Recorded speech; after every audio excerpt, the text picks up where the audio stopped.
The President's remarks upon his arrival at Uplands Air Force Base, Ottawa, Canada, May the 16th, 1961. Your Excellency, Governor General, Madam Vanier, Prime Minister, Mr. Diefenbaker, ladies and gentlemen, I want to express the heartfelt thanks of my wife and myself for your generous welcome today.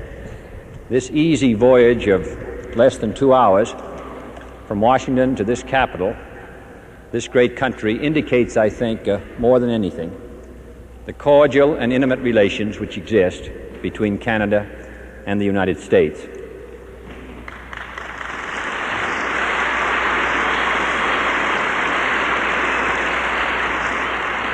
I am somewhat encouraged in saying a few words in French from having had a chance to listen to the Prime Minister.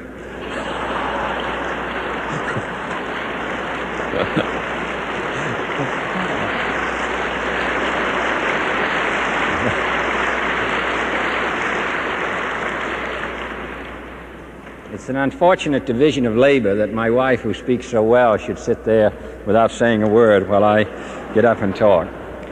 Ce voyage est le premier que je fais hors des États-Unis depuis mon élection à la présidence de mon pays, et il est juste que c'est au Canada, le plus ancien de nos voisins et l'un de nos amis les plus chers.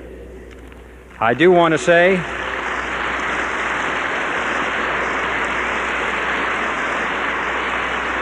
that I am here to repay the visit which your distinguished Prime Minister made to the United States, the first visit which I received as a new president, and I must say that his counsel and friendship were of great value to us all in the early days of a new administration.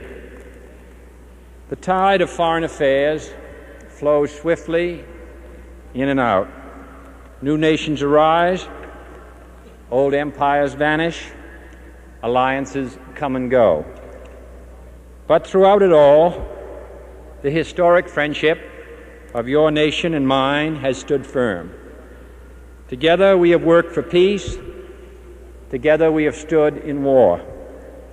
And now in this long twilight era that is neither peace nor war, we must stand together even more firmly than ever before. In the effort to build a continent of economic growth and solidarity, in the effort to build a hemisphere of freedom and hope, in the effort to build an Atlantic community of strength and unity of purpose, and in the effort to build a world of lasting peace and justice, Canada and the United States, the Red Ensign and the Old Glory, must be found, and I am certain will be found, standing where we have always stood, together. I am delighted to be here today.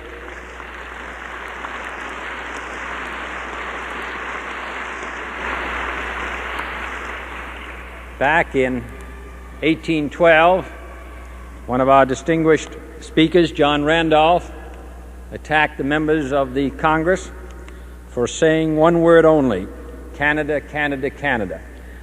I think in different times, many of us in Canada and the United States, conscious of the problems that we face, of the differences which may exist between us, have indulged ourselves in the luxury of criticizing the shortcomings of each other, forgetting how important it is that a strong and intimate understanding should exist between the United States and Canada, sharing as we do a great continent bound together by history and by geography.